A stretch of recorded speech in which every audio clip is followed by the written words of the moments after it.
Good, good to hear some amens.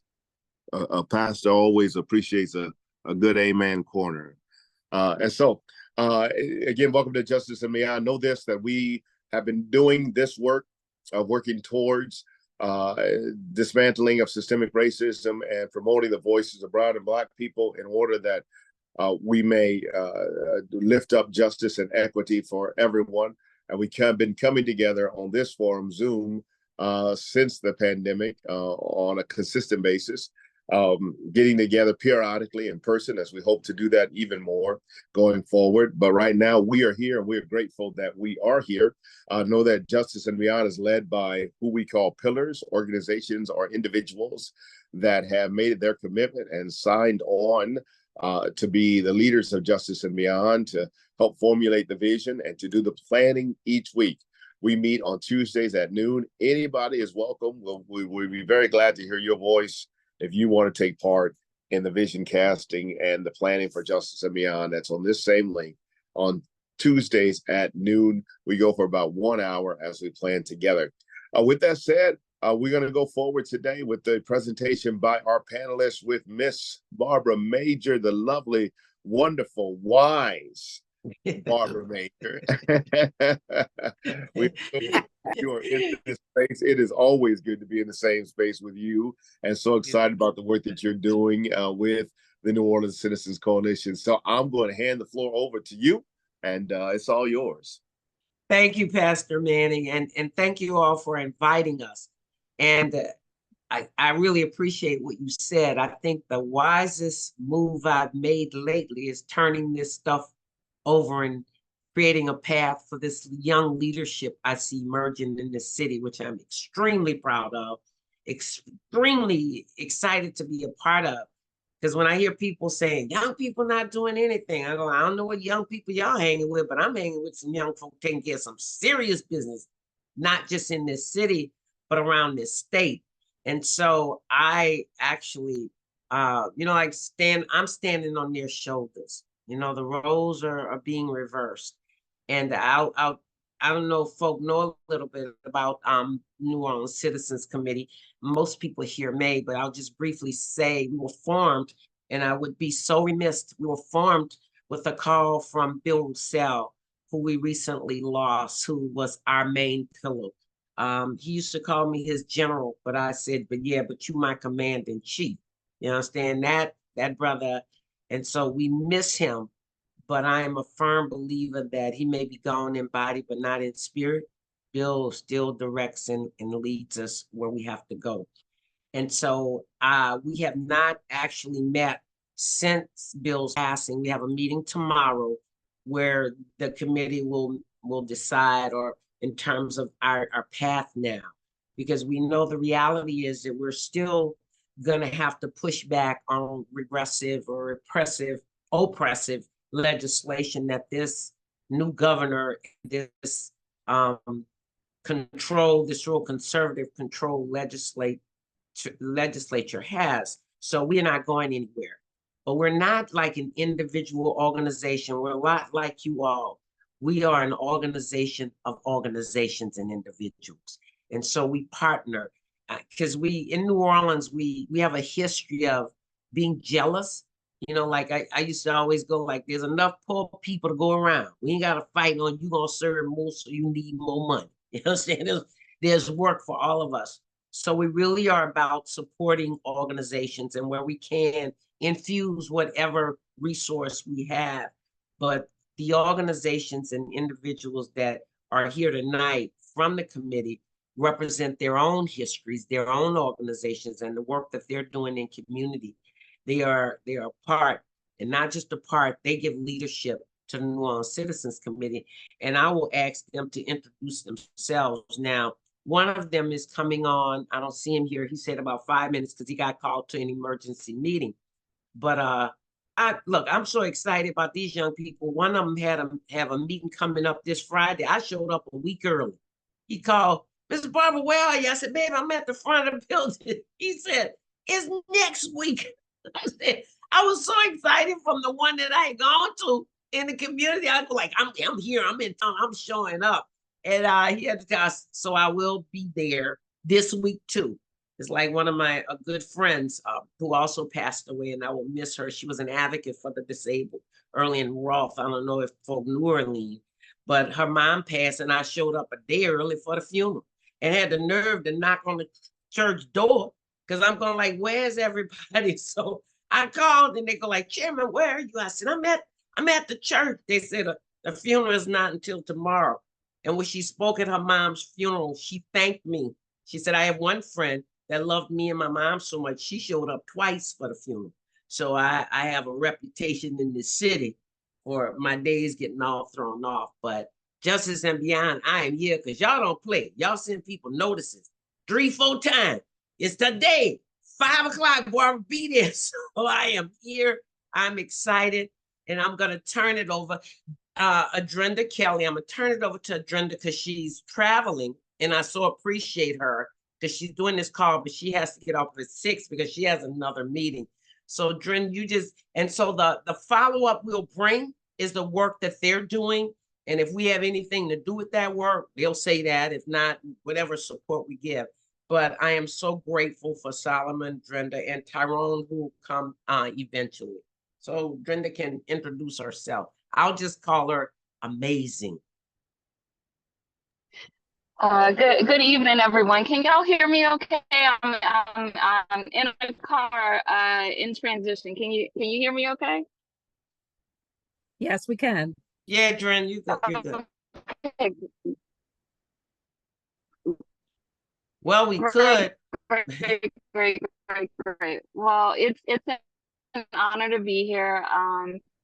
Thank you for inviting us to this conversation. If you can't hear me anymore. One second. You're kind of wavering.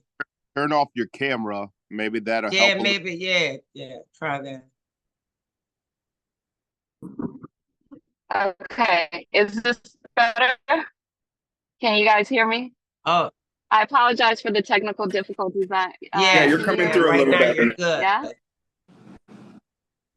Okay. All right. Yes. Thank you. You know, Mercury is retrograde right now, so that could be part of it.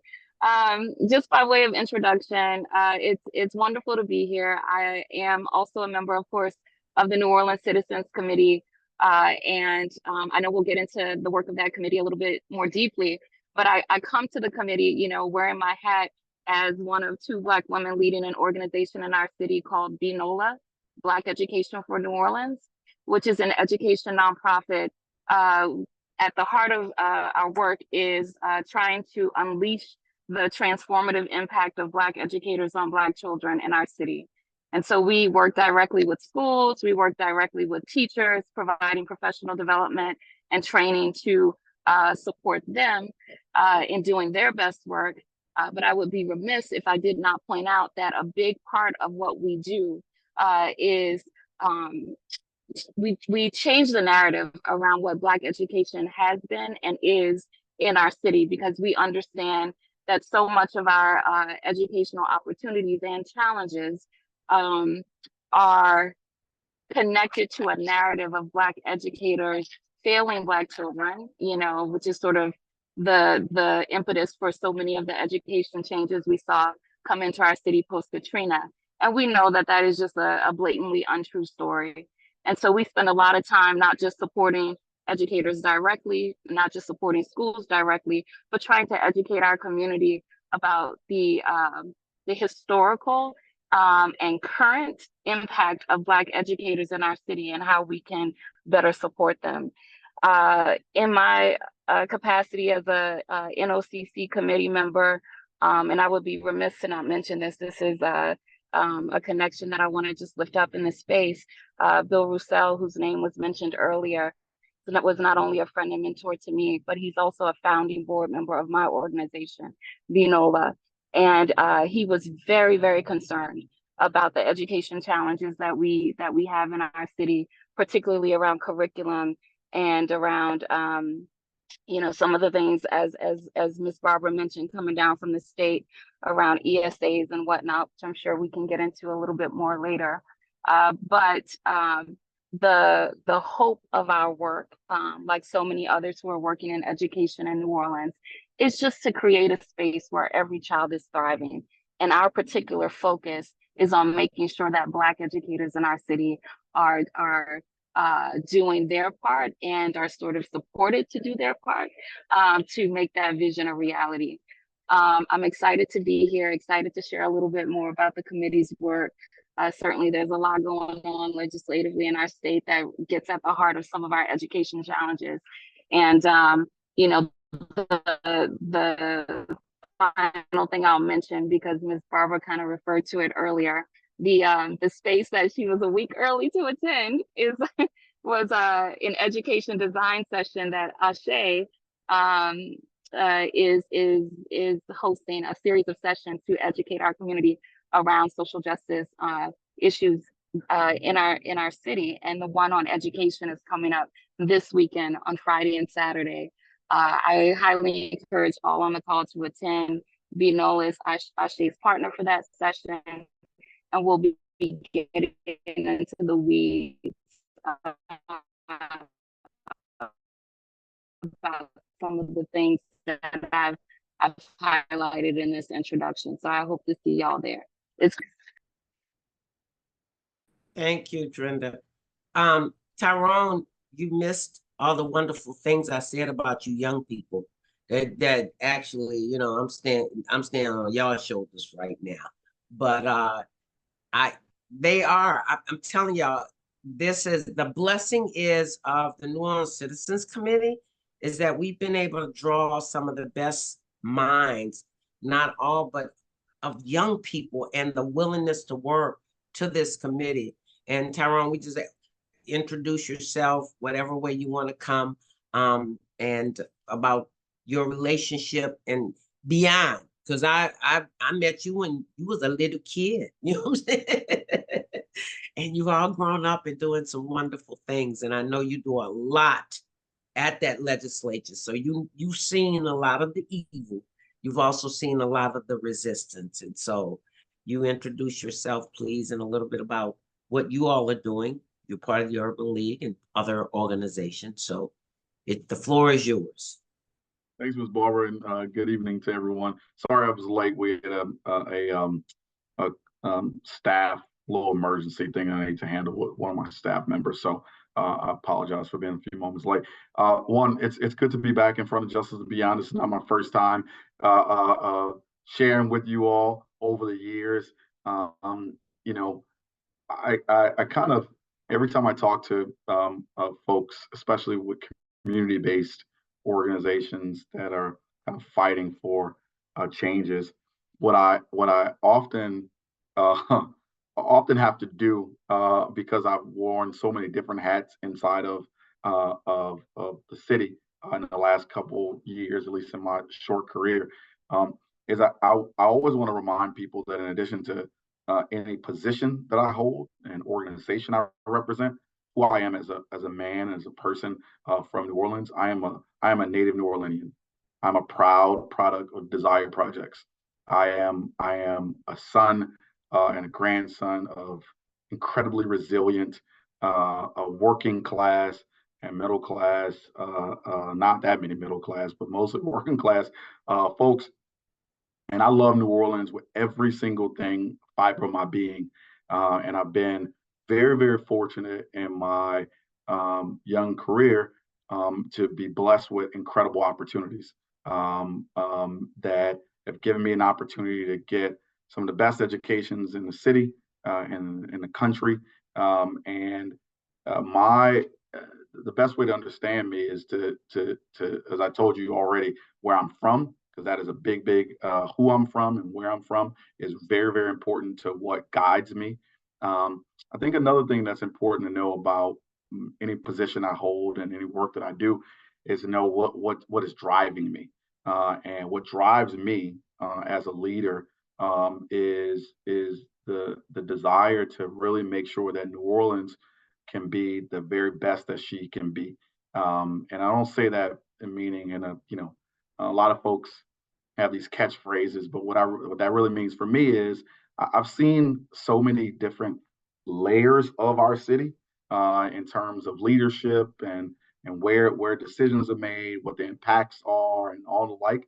And I see very, very clearly um, um, what's possible if we're all kind of rowing in the same direction. Not that we all agree.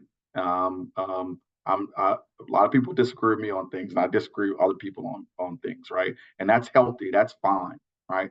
But we all got to be rowing in the same direction. And I feel that in this unique moment, whether it's in my capacity as the vice president of the Urban League of Louisiana or as a member of the Citizens Committee, this moment that we're in is going to require New Orleanians, people that are from here, people that have been here a long time, people that want to see New Orleans be her best. It's going to require us to really be organized and connected and trying to work together at a level that we haven't seen in a long time. So, which gets to kind of how I kind of reconnect with Ms. Barber and the rest of our team that you'll hear from when in my professional capacity as Vice President of Urban League of Louisiana, I lead policy, strategic partnerships, and development. And so I oversee our advocacy and policy change framework and buckets. And a lot of that includes our voter mobilization work as an organization with a larger team, with the rest of the team. And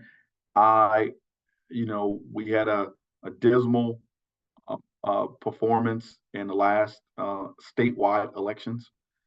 And despite, efforts and good work by good efforts by a lot of well-meaning electeds and civic leaders and others, the truth is we just didn't do well. We didn't, whatever the hell we were doing, it did not effectively get our people and people who are like-minded out to the polls to vote. And the consequences of that is that, and we knew, all of us, I'm preaching to the choir on this group because you all, I'm sure, were doing the work that you could do in like-minded organizations. We're doing the same thing. We all knew that if the election turned out like it did, that there would be huge ramifications for anybody that wasn't a straight white man. And no offense to straight white men, but there's a whole lot more people in the state than them. And so what I began to do independently with J. Brown Russell is we started to organize in, I think, August or September of last year, started to organize a group of young leaders who had a broad range of experiences in reach. And I pulled them together to start picking their brain about the challenges that we're about to face with this new governor and this new supermajority in the legislature and the like. And, I said, look, y'all, we've got to start thinking ahead on this because we got to defend New Orleans because we're going to be at the tip of the spear in what they want to do. And so one of the first things after we had met for a few months, we thought it was important is I said, look, whether or not we have elders at this table or not, we need them and we need their insight and counsel. And so I said, look, I'm going to reach out to Bill Roussel. And I reached out to Mr. Bill for two reasons. One, as some of you may know, I'm also a political consultant and a political operative. And so, for those of us who do that kind of work, Mr. Bill and Bob Tucker and, Ron Nabon, those guys are legends for us. And we, even when we are on opposite sides of a campaign, we revere them. We have a lot of respect for them. When Bob Tucker passed a year ago, Tucker, his daughter, and I are really close. When Bob passed a year ago, I really started to value the importance of engaging with these brothers and sisters who have been doing this stuff longer than us in a way that I didn't prioritize before. And obviously, Mr. Bill was an important person that I wanted to continue to engage. And so that was always in the back of my head. And so we would engage more. And so when this thing started, I said he's one of the elders that we needed to go engage, that understood the complexity of what we were about to face. And I was like, look, we have a lot of experience in our own group, but we don't know what we don't know. So I went and asked Mr. Bill if I could come meet with him. He said yes. And when I went to his house, he invited me to his house to come talk to him. That's when I learned. I knew he was sick, but I didn't know he was in hospice. And he right at the beginning shared. Once I told him what I was trying to do and what I was thinking, he told me two things. He said, one, he said it's only God that you came here to talk to me, because I've been doing a similar thing with another group of folks. And then the second thing he said to me was I'm in hospice. And I replied without flinching, all right, well, we're gonna give you this last campaign. And so I've been really, really, really honored to be a part of this effort with him, particularly as our leader and our guide, for all of the obvious reasons, as now you know more of my background. And I am, with his passing, even more determined that we have to keep this fight going. But I think we gotta, and I'm gonna close with this because I'm saying a lot of stuff just to introduce myself. It's kind of crazy. I feel that there's even greater sense of urgency, like at least I feel myself around this after his passing. We've got to be better at winning these fights to protect our people. And I am personally committed to myself that I'm going to be way more aggressive and which I know is kind of crazy for people that know me, for me to be more aggressive. But I'm going to be way more aggressive in these fights, because New Orleans has got to do a better job of protecting her most vulnerable citizens. And right now, we are vulnerable. Middle class folks in this city are vulnerable. So we know damn well that working class families that are struggling are so vulnerable. And one of my fears is that, that's why I'm happy Ms. Barber has asked us to come and engage on this and give you guys just some color and insight to what we're doing. My fear is that not enough of us understand just the real stakes that we're up against, and the real ramifications of real people's lives for what's happening. And the worst thing that we can do in crisis is to not understand the magnitude of the impact. And we can't underscore how impactful these policies. We watched this legislature with this governor have a number of legislative sessions at the beginning of their administration. But it wasn't until August 1st that a lot of this crazy shit went into effect. So, we've been having some of these intellectual fights for a long time at the legislature and the like, but now we're going to start feeling it. We're going to start seeing it, right? And I hope that we all can do a better job of challenging ourselves to really lean in on this work in a way that we haven't. We've got to be more creative. We've got to leave more of our ego at the door. We've got to be willing to try new strategies to win and to stop some of this stuff and to get ahead in this season, because otherwise too many of our people are going to be hurt and it's going to take us too long to get out of it. Last thing I'll say is I'm reading a book right now. It's weird that I'm reading at this time. Is Megger and Merle. It's a book by Joanne Reed, MSNBC columnist. But if you haven't heard it or saw it, you can buy it from Baldwin Books on the Legion Bills. But it's an incredible read. But it's good for a young person like me because I didn't live through the civil rights movement. I didn't live through slavery. I didn't live through Jim Crow. I didn't live through Reconstruction.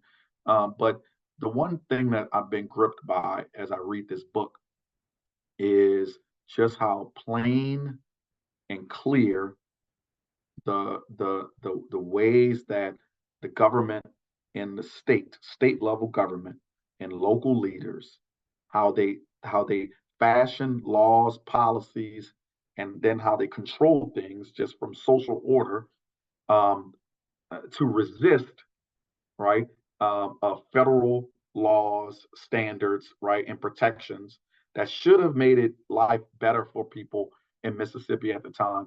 And I got to tell y'all, I'm a generally hopeful person, but when I've been reading this book, with the context of what we're dealing with now, if you look at my notes in this book, I write in the actual book, and um, so much of my notes are about parallels to things that are exactly what we're seeing right now, and it's really alarming. So if you haven't picked it up, I hope that you do.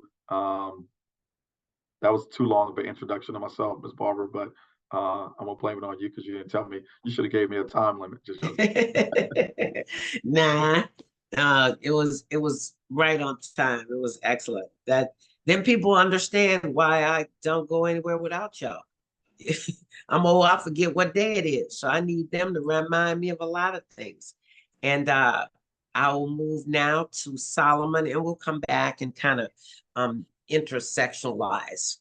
Yeah, because I was like, the whole panel can be what Tyrone was just talking about a few seconds ago. Because I mean, I was getting fired up, and so many thoughts were triggering for me. But hello, everyone. My name is Solomon Matthews. I am the newly named Chief Programming Officer over at Ashe Cultural Arts Center.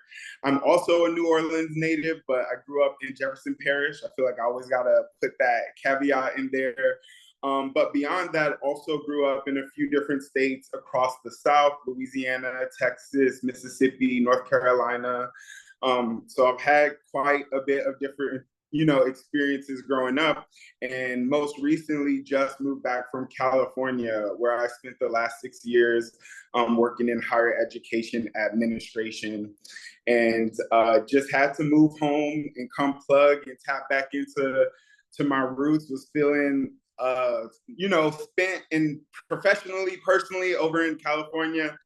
And that's how I found Ashe when I was doing my job search. Got connected over at Ashe with Asali and Frederick Delahousie, affectionately known by Wood, if y'all are familiar with Ashe. And it's been incredible for me to come in and to meet amazing and brilliant people that just like who we have on the call, and just to know Miss Barbara and Baba Bill is such an honor, and to learn directly from their experience has been a privilege. The work that I do at Ashe, and if you're not familiar with Ashe, we are a cultural arts center, so we focus halfly on art, and the other half of our focus is on lifting our community through across really all social determinants of health, right? So we're talking about economic development, health, and wellness. And lately, we've been focusing a lot on policy, which we've been leading an initiative called Building Community Power, which is what I linked into the chat. So if you haven't had a chance to check out those links, I definitely encourage you to just peruse what we're doing. We kicked off in May at Ashe, and what this initiative aims to do is to really build a policy that is reflective of the immediate needs of the citizens of New Orleans. And something that Tyrone was saying earlier was how our solutions need to be radical, right? We have all of these issues that are facing, that our citizens, our residents, we are facing every day. And sometimes we find that the solutions are like, oh, we got to wait a year, or, we got to wait 10 years to see a difference. And so we're just pushing that something can happen, and it can happen now, and it can involve self-determinance by the community of New Orleans. And so we've been meeting all over the city. We started off in the 9th Ward, then we took it over to New Orleans East. This Friday, we're going to be in Algiers, and the topic area that we're focused on is education. We kicked off talking about housing rights And we have partners across all of these topic areas. So we bring in the folks who are on the ground doing the work in these areas every day, so that when we do the planning and the feedback sessions, everything that we're planning is informed by the most recent information available, right?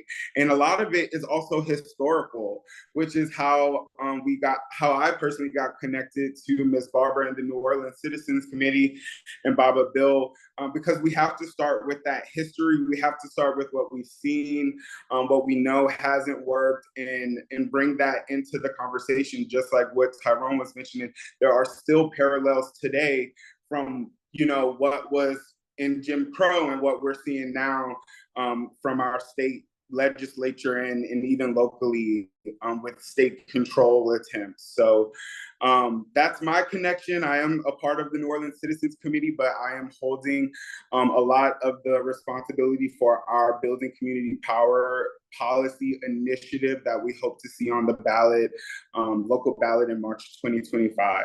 So please join. We'll be doing this throughout the entire year and into 2025.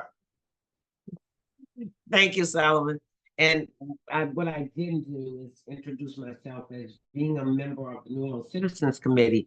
I sat there as a member of the board for Ministries Against the Death Penalty. I've spent a lot of my years in opposition of the death penalty and working alongside Sister Helen Prejean. And so we formed this board to not just stopping the death penalty here in Louisiana. We got a governor who's come up with new ways of killing. And so, but I work nationally as well. But all of these different pieces, what Dren is doing with education, because the reality is we have often worked in silos.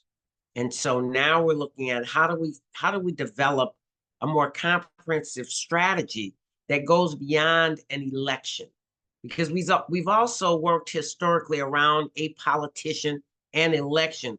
We have to really look at policies that impact systems, no matter who's sitting in those seats, that we have something to hold their feet to the fire with. So the legislation now, one of the things that we're doing is hosting a breakfast, whatever, lunch, whatever, they're organizing that with our state legislators. Usually it's about screaming and hollering at them. We don't have time for that, but really to look at what they've done. And let me tell you something, we were there. Many of us have gone to Baton Rouge, and we have folk really fighting for us, but they were outnumbered, our resource. So part of our responsibility is say, how can we help you do what you got to do? Because I was interviewed by some reporter said, do you all talk about the losses?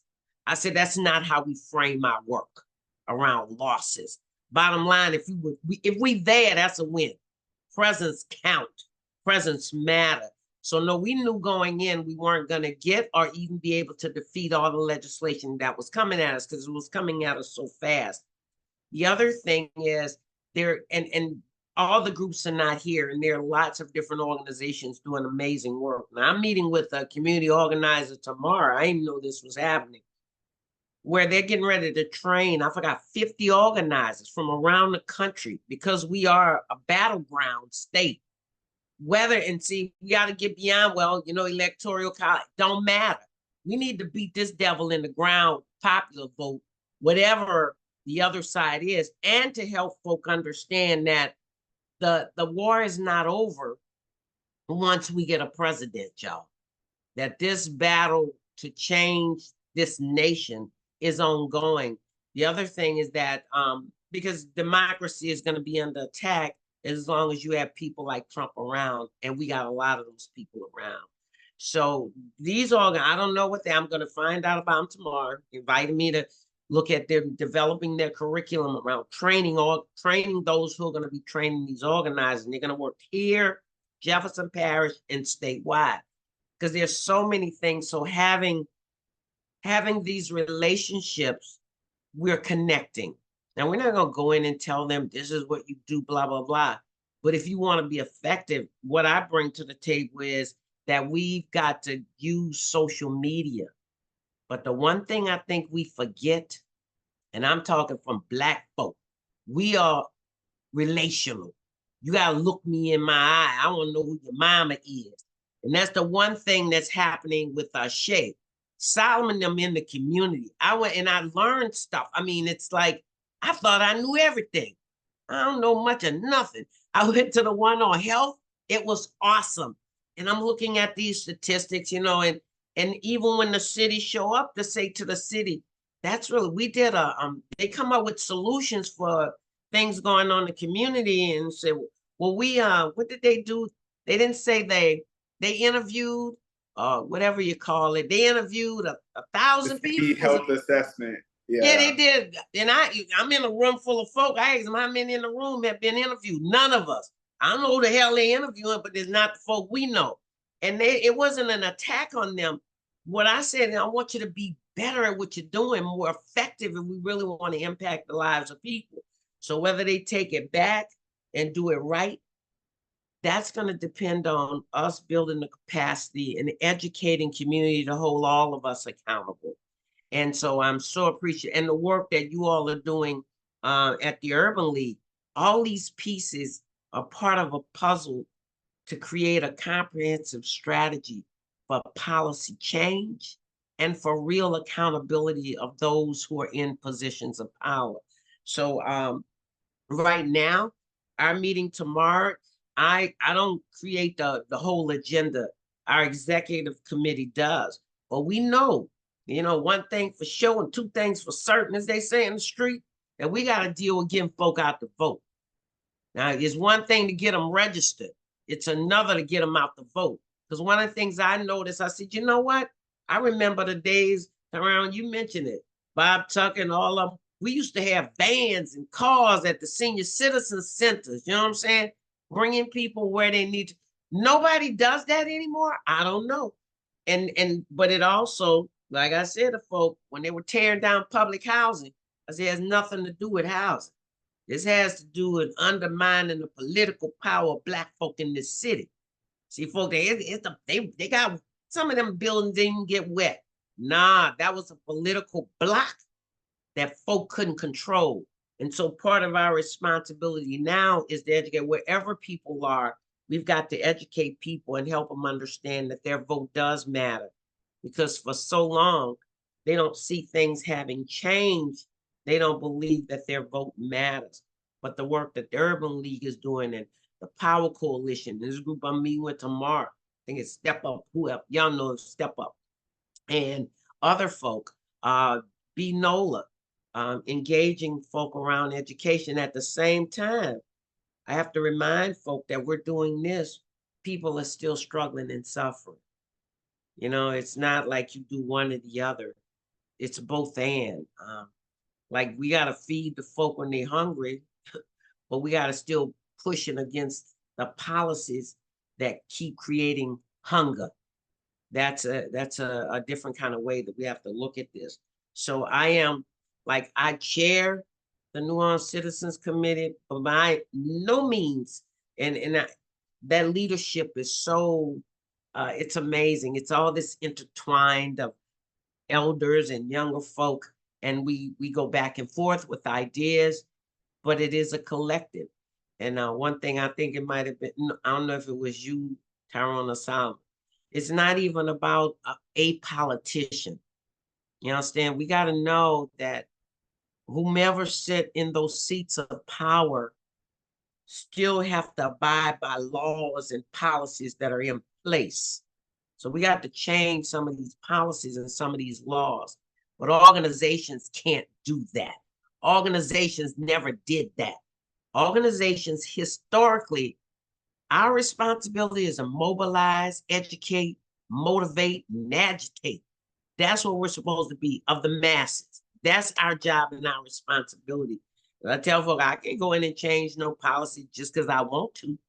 A lot of them would be changed, and a lot of people would be, probably couldn't even find their bodies.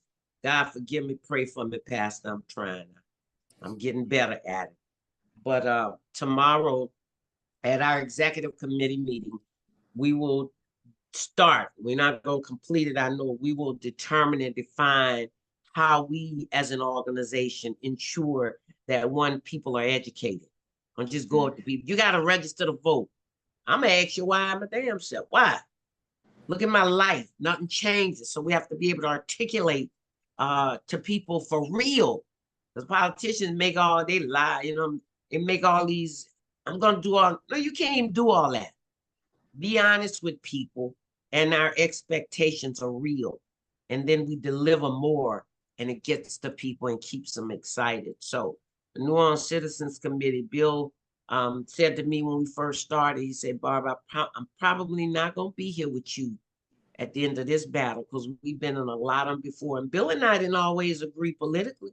We worked on different campaigns, but our relationship was more important than any of these folks sitting in these seats. And we understood that. And that's what I found in this New Orleans Citizens Committee. Those of us sitting there for years, we might not even get along, may not even have spoken to each other. But as people realize that this is bigger than all of us. One of my friends told me, you know, like tell people leave your ego at the door. One of my friends say, Barry, you know what ego mean? I said, yeah, you know, the brain, I start going, the ear, the ego is in. She said, no, ego mean edging God out. I'm like, damn, yep, that's about what it is. So that we don't deal with egos. Even when we have our meetings, we have rules. You know what I'm saying?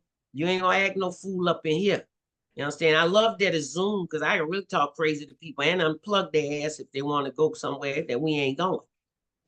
We gotta be real honest with people. You know what I'm saying? I love you, but we don't have time for craziness. People are hurting. And the road that we're on, people are dying, and more people will die. More people will be locked up. More children will go hungry. So we don't, you know, we don't have a choice. I'm gonna try and be polite as I can, but when I can, I can't. But it don't mean I don't love you. Sit your ass on the side of the road, I'll come back for you. But right now, these folk coming at us, and I'm look, who was that said they didn't live through slavery? I was that close. I'm that damn old. But it's like, but I do remember the civil rights movement and many moments in it. And there's some lessons to be learned from it. But there are also lessons to learn from y'all and what y'all doing. Because y'all know y'all still got to help me copy stuff and send it on my phone. Because how y'all do this?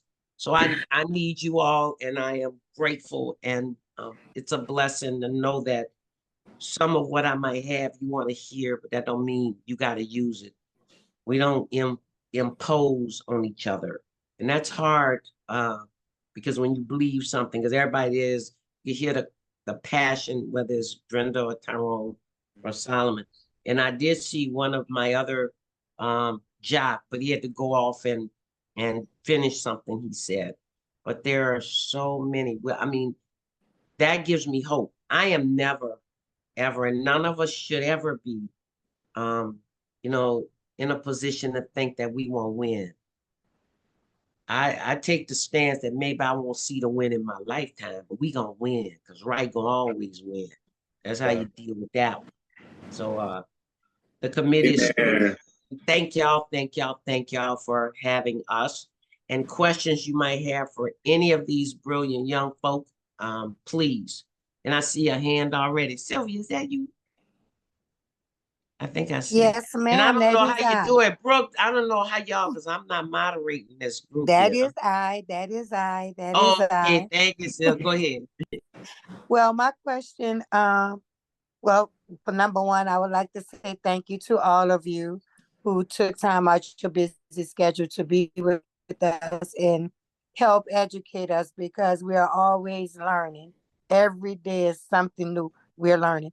But as democracy stands, my question is, Mama Barbara, when is the next democracy teaching or whatever?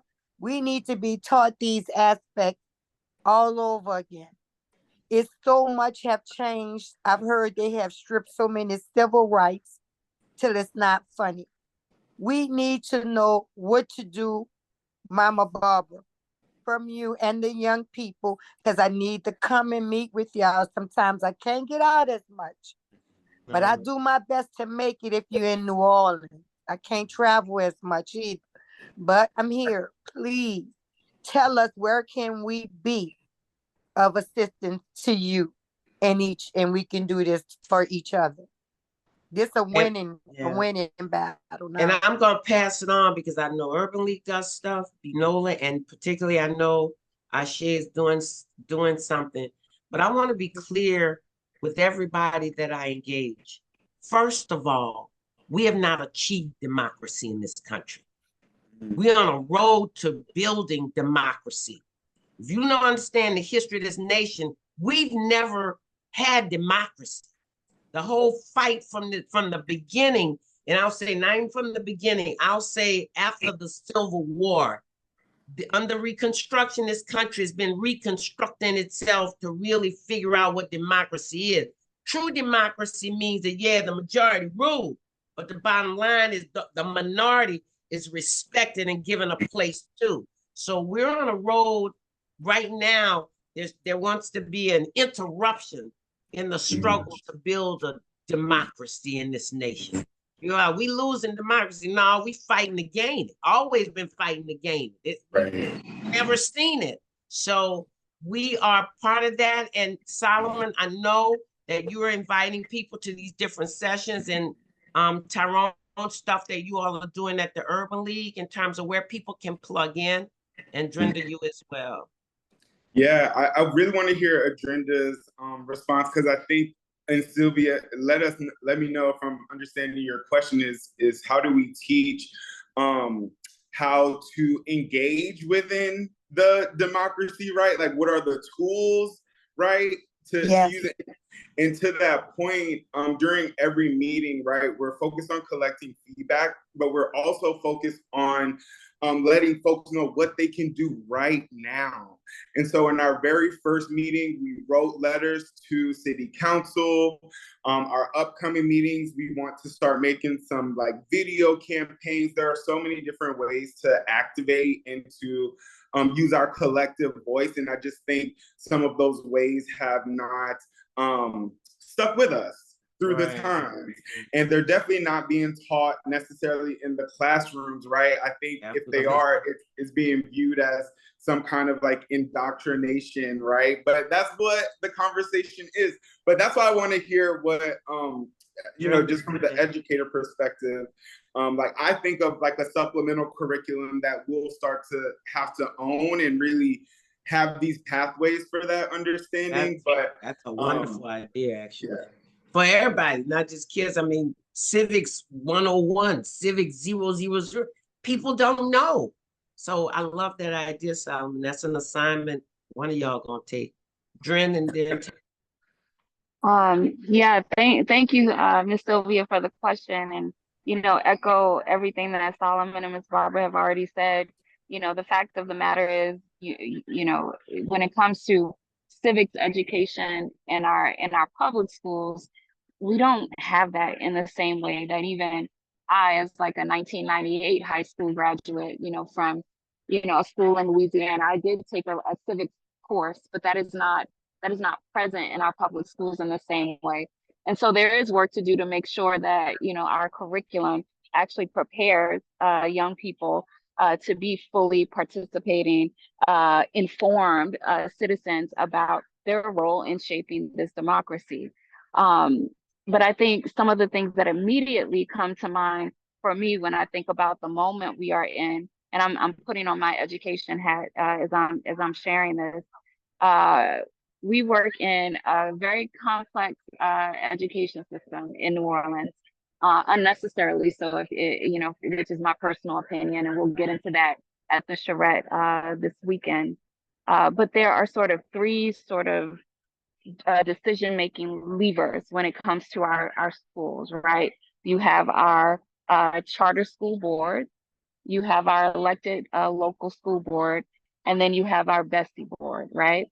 And so much of what affects the day-to-day experiences of children and families who are navigating education, including choices about curriculum, happen at the level of the charter school board.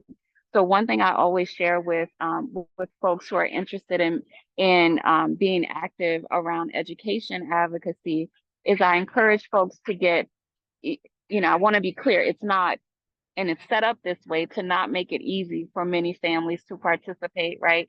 In charter school board meetings, for example. We know all of the things that have happened around the times that those board meetings are scheduled. There are real barriers. That being said, what I often share with people is that in that window of budgeting, which happens from February to April, that is when our schools have to approve, submit a public budget, approve it, and submit it to the state. When those decisions are being made around budgeting in that window of time every year, that is when you, if you can, be present at your child's or your community's charter school board meetings, because what goes in the budget is what's going to happen the day-to-day or shape the day-to-day experience of children and families in that school for the next year. So again, there are many decision-making sort of bodies that impact the experience that our children are having in schools. When it comes to so much of what people experience day to day, much of it is at the charter board level. And the push that I give to folks is, in a world where it is not easy or possible for most of us to go to every charter school board meeting, if you had to pick your time, February to April when they're talking budget, okay?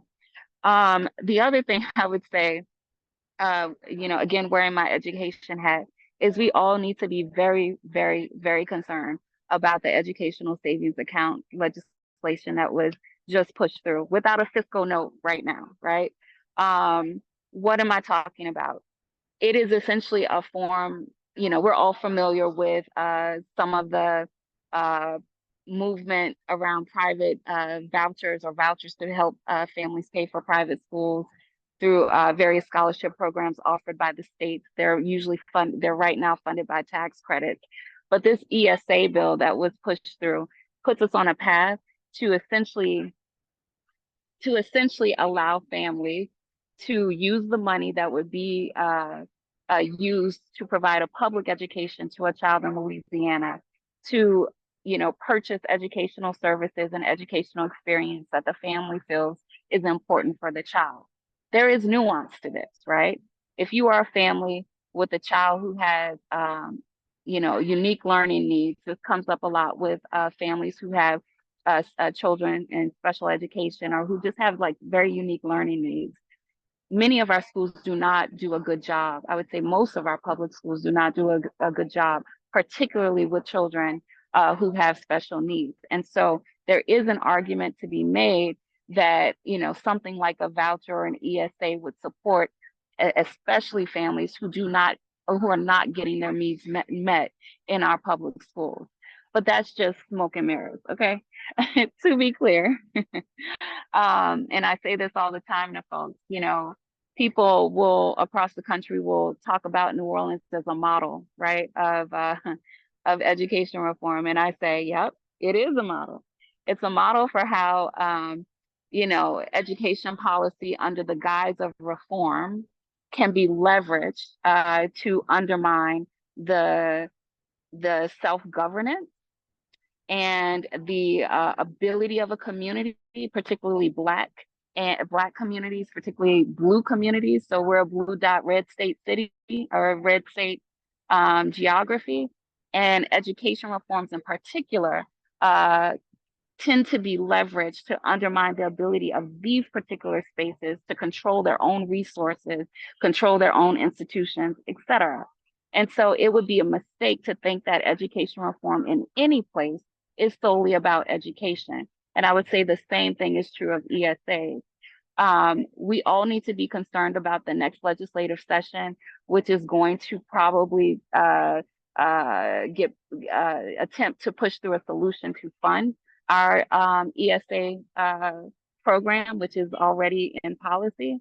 What we need to be working on is connecting with our BESI board to influence them in a direction that our community wants to go, to set some parameters around how ESAs get implemented or not in our city, and set some parameters around who's eligible to receive funding through an ESA program, it's Bessie who's really going to be making the decisions and the policy around that.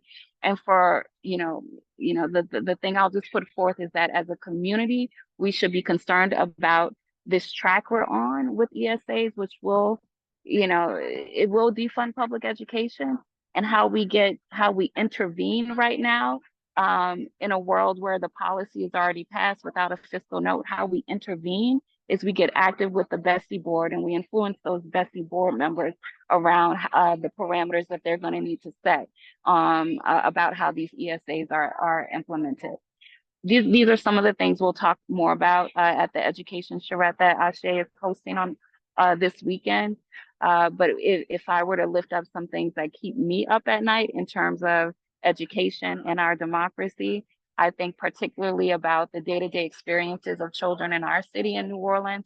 And so much of what they experience is set at the charter school board level.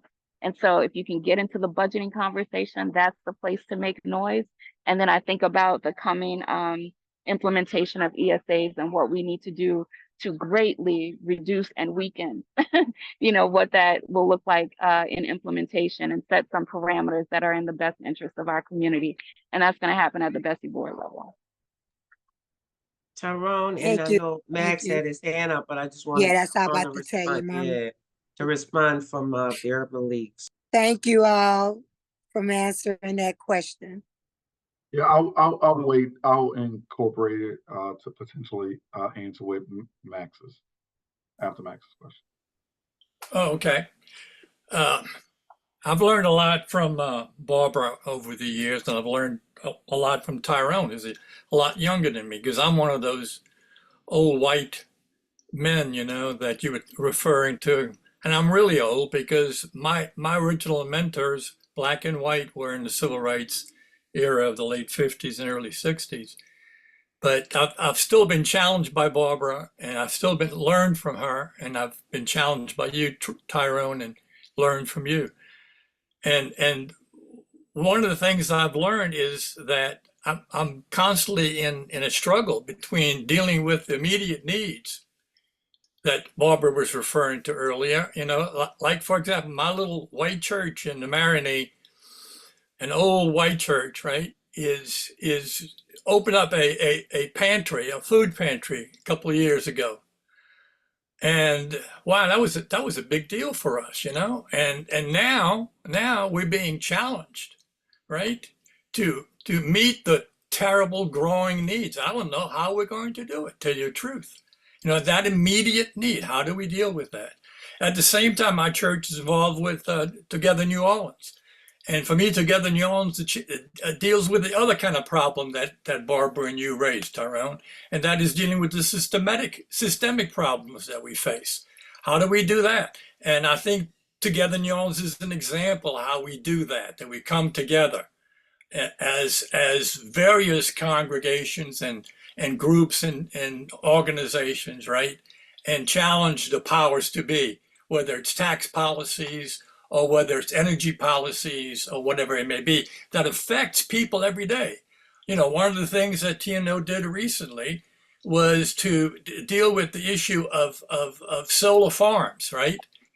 That was ignored. It's been on the books for years, but the policy has been ignored 4 years by the city council until TNO brought it to their attention and said, we need to do something about this. Of course, Entergy wasn't going to do anything about it because it's to their benefit not to have these solar farms. But that means up to 20% reduction in energy costs per month for everyday people. That's a systemic kind of an effect. And that balance, however, is a very difficult one. And as I get old, one of the things I'm doing is I'm focusing on the past, like you were talking about, Tyrone, Joy's book. And I'm actually focusing on the Civil War and Reconstruction. I'm looking at those issues, and I'm thinking to myself, my God, we're still dealing with the same kind of rhetoric. We're still dealing with the same kind of language. We're still dealing with the same forces of repression and oppression, right? They just sound a little different, but they're still there, and they've raised their ugly head in a very powerful way. in very recent years. But I think they are the same forces that we're struggling with. Absolutely. Same Right. playbook, Max. Right. Same Yeah. playbook. Same playbook. That's correct. Same. I want to, one of the things, Max, is like you're asking the questions like, how do we do it? You're doing it as best you can. And we have to grab that. However, I want us to go deeper than we've gone before because we never have. We've always thought the answers to all the issues that we've seen are programs, and programs are good. But just the fact that we keep needing more and more programs, even if we talk about, I'll take solar farming. I love it. Sounds real good. And it might cut energy bill. But however, I don't know if there's any equity built into that conversation to ensure that Black folk in this city have a piece of the money piece. See, whatever we do, we all, it's like, I'm excited about all this stuff. When I look at it, we build what? How much did President Barack Obama give us? Was it $2 billion to build schools? I think it was $2 billion after Katrina built. We're excited. We got new schools. Black folks didn't make jack off of that. 1%. Yeah. So we got to go deeper this time and say it's not just about we bringing this into the city. But what a Black NFL coming Super Bowl. I hear they got a little committee. Yeah. And I'm gonna tell you something. I love everybody, but I don't trust every damn body. They got this little committee. I want to know. Show me a percentage. Show me something that Black folk gonna make some money. When it comes to economic development in the Black community, all they talk about is jobs. Jobs is part of it, but creating generational wealth ain't never discussed in my community. I want both of them. I want some jobs, and I want to see some of my folk make money. And that's not just on white folk. Black folk haven't understood that either. We get in these positions of power and we forget, it's like, that's all you in a position. I sit on a board like a damn board. So we know we got some work to do in our community as well, because we've not understood either. We've been socialized around some of this same misunderstanding. But what your church is doing is exactly what they're supposed to be. They're feeding, and they're participating with another group to say, how do we curb the need to keep having to feed so many people? Yeah. That in itself is a big leap, because a lot of folk have not made that leap with their organizations, Max. So, and also accepting we didn't create this mess and it ain't gonna go away in 2 years or 4 years. It's gonna take some time. So your church is better than a whole lot of churches. There's a whole lot of churches, and I don't care Black, white, Asian, I don't give a damn what they are. All they doing is feeding people, and I think that's important. But then I want us to stop being excited. We fed 500 last year. We just need money so we could feed 1,000 this year. Never ask the question, why another 500 families are going hungry in this city? So we gotta do both. But you're already doing it. I mean, as best you can. You ain't perfect, but who is? So I applaud you. I really do. Help some of these other churches. That's all I'm saying, to get it. I wanted to make a suggestion before we move on, Mama Barbara and Pastor Manning.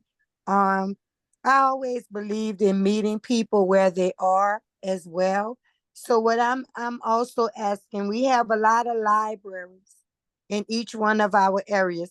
Could a Saturday or something be dedicated to educating people to come in and to learn the different tricks of the trade, to get Royce Duplessis and all of them in legislature? I know they have their kids too. Trust me, on the weekend, everybody wants family. But if we don't get this together, you won't have anything. So I'm asking if we can work on, Pastor Manning, I'm sorry, in our actions to try to put something like that together as well. And Sylvia is available, Mama Barbara. I could meet y'all at the library. We could get something together. We got enough of us to be stationed at different libraries throughout our city to help educate people. I know some young guys that do it on St. Bernard at that library with the younger kids, the younger boys and girls. So they called on me to come and help, and that Sunny Strong. Some of us may know them. So I'm willing to put forth that first step to still be a part of the equation because we all are. So I thank y'all for this moment. Mama Barbara, I thank you for the lessons you've taught me since after Katrina when we met, not knowing you were still a part of my family too. But anyway, thank y'all. But let's kind of think about those things too, please. Well, thank y'all for the invite. I know y'all, and whatever tomorrow, we will definitely come back and make a report on what our next move is. Thank you, Justice and Beyond, for all you do. Thank you. Thank you, Ms. Barbara. Fantastic as usual. Thank you, Drena. Thank you, Solomon, and thank you, Brother Tyrone. Just tremendous. Look, when it comes down to it, we've got a lot of education to do. I'm glad we kind of landed and talked about the churches. Max, thank you for bringing that in there. The church has got to become central to our communities again. It has. It was. It through strategy to diminish the church's power. Folks have tried to decentralize the church. The church has got to take on what we often wait for the civil government and our education system to do. We can educate our children. We can educate our children in by way of reintroducing a new model of what we used to call Sunday school. I won't go on too much, but we have to take on those responsibilities ourselves and quit waiting for our government to show up and to do it for us, and to put together these academies on Saturday. I guess I'm preaching to the choir because I'm a pastor and I have a church with a lot of other work to do. I'm not going to make an excuse, but if we get together and combine our efforts, we can do that. So I thank you for that. I appreciate the big picture look at it, to say it's not about just a politician and where we are right now. The powers that be that want to destroy democracy and take away civil rights will take all the time they want, even though they have a sense of urgency to do it. They have a plan that is set in place that can be unraveled for years to come. And while we're busy being reactive, we need to be very proactive. So again, thank you for your tireless work and what you're doing and the effort and just engaging young people and to show us a new way of doing things and helping us along the way. So I appreciate that. And for always showing up, no matter what, always showing up. We greatly appreciate that. Before we end, I do want to make sure that we have handled all questions. If there's any other questions that anybody has about the New Orleans Citizens Committee. Yes, Sylvia. I don't see any, wait a minute. I don't see any more questions. Do have, Raymond, is that a comment, baby, you need to speak on or what? No, it's just an announcement for later. Okay, right. Thank you, baby. Hey, well, Pastor Manning, can I say this right quick that I would love to say, as my motto is, my words for my campaign since after Katrina was anything about us, without us, is not for us. And I stand on that. So please, let's keep that registered in the back of our mind, front, whatever. We know it's about us because it's us that's getting the money. Right. So thank you. Absolutely. So yeah, so let's again, thank you all so very much. And we look forward to more updates and getting involved, showing up. Remind everybody before we go to general announcements, when is the charrette? What? I know it's at Ashe. Yes. We will be, it's actually not at Ashe. It's going to be at Elon Academy in Algiers on Friday night, August 16th at 5 p.m. And then we'll be back there, same place, Elon Academy, Saturday morning from 10 a.m. to 3. Now, if you can only make one of those, I'm definitely recommending the Saturday. That's our longer day where we do the planning and where we're really looking for feedback. Friday night is more of a dinner community building space where we, it's more conversational than planning, but it's all conversational really, New Orleans, but that's the layout. Did you already post something in the chat about that? Yeah, happy to share again. I'll share it as many times as I can. No problem. All right. And we'll make sure that everybody on this call will make a commitment to sharing it with at least 20 other people. Thank y'all so much. All right, very good. May I jump in here? Yes. Yeah, I just wanted to say that I went to an earlier one. It was fantastic. And it was just incredible. It was, you had action there, you had wonderful people and wonderful food all in one place. It was just great. We're gonna feed y'all. So the food is phenomenal. I'm not telling y'all just come for the food, but I'm telling you, they have the best caterers in the city. I'm telling you. Yeah. And the people, it's amazing. Please come out. If not this one, because Solomon, they can go on our Shay's website. Yeah, too. so the link that And I this stuff, posted the other has ones. all the dates from now until December. So you could RSVP for all of them if you really wanted to. They're great. All Real right, worth your time. Thank you, Thank Solomon. y'all. Thank you. All Thank right. y'all. Any other announcements before we wrap this up? Any upcoming events that we need to be aware of so we can show up for, stand in solidarity with each other, advocate, educate with one another? Any other events? I wanted to add. Go ahead. Sorry. Oh, no, go ahead. I just also want to lift up Housing NOLA. They are preparing to launch a campaign around a ballot initiative that we'll see this November. It's the Housing Trust Fund ballot initiative, which aims to reallocate 2% of the city's general fund directly to affordable housing initiatives. It's a trust fund that New Orleans once had that fell by the wayside. We're trying to bring it back, revitalize, and really make sure that the public understands this is not a new tax, it's not a millage, it's just a reappropriation of existing funds. And so we really hope to see that pass this November, but be on the lookout from different news outlets and committee meetings, community meetings. You're definitely going to start to hear about it more.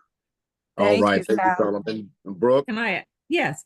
I wanted to add that on that note too, Solomon, we're having another housing forum in the next week or the week after. So that will come up there so that you'll be reminded. I also wanted to say it's not too early to start signing people up to take them to vote if they need it, or just talking to everybody about voting. It just, even if you sound like a broken record, you just do it. Just reach out and make sure that everybody has it foremost in their mind that this is important to vote this time. Absolutely, absolutely. And the question has to be, not only are you registered to vote, but do you have a way to get there after you're registered? If not, we will figure out a plan alongside you to get you there. And get your grandmama there. That's right. Get your kitty there. We will figure out a way to do that. Sure. All right. Any other announcements? Did Raymond do Yes, his announcement yet? No. Good evening. I'm with the at this very second with the We Matter campaign in New Orleans. We exist to help folks extend and expand their vote beyond the polling place. As Ms. Barbara was saying today, voting for the president is one thing, but you have policies, you have holding folks accountable, you have the things that your churches do, the things that you do in your community that matters. And what our campaign is geared to do is to bring all of those resources to folks, not creating something new, not having people join us, but to join the work that's already there. So if you're interested in putting your information on our website, which is coming soon, please send us an email. And it doesn't cost you anything. Our whole sole purpose is to get people reconnected so that they can join something, be a part of something that makes a difference in their community. And then on August 17th, this is not necessarily my event, but at the Cafe Istanbul, there is a resistance movement event from 4 to 8 p.m. on a Saturday. All right. Thank you, Raymond. Any other announcements? All right, everybody, hearing none, let's go ahead and conclude with a word of prayer, as is our custom at Justice and Meow. We cannot do this work with God without Pastor, God. Yes, I'm sorry, Mr. Richard was trying to ask something. go ahead, Mr. Richard. Mr. Richard?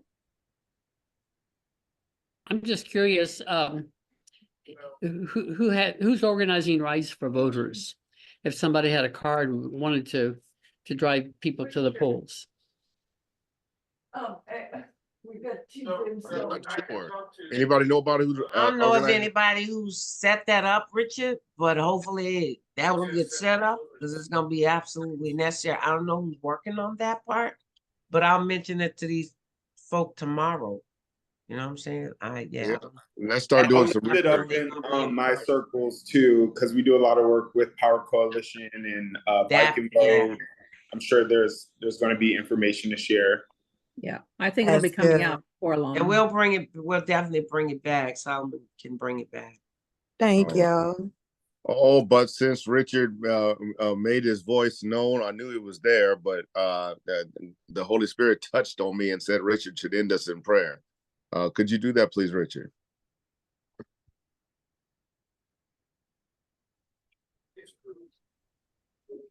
Richard? I'm gonna see if he's Maybe it wasn't the Holy Spirit. So the Holy Spirit is here, but I'm Okay. I'm Go ahead. in the background of another meeting. Let us pray. Okay, thank you. Let us pray. Holy Spirit, you are with us everywhere we are. You know our thoughts and our needs and our longings and our desires before we even know them ourselves. Thank you for this evening and for guiding us and directing us. Give us energy, give us your power, give us your presence as we go forth to do the work you've sent us out to do. For it's in your name, O Holy Spirit, that we pray and give thanks. Amen. Amen. Thank you, Brother Love Richard. Y'all have y'all. a Have a beautiful blessed night. day, blessed week. Bye, All right. everybody. Be safe. Bye-bye. God bless y'all. Bye.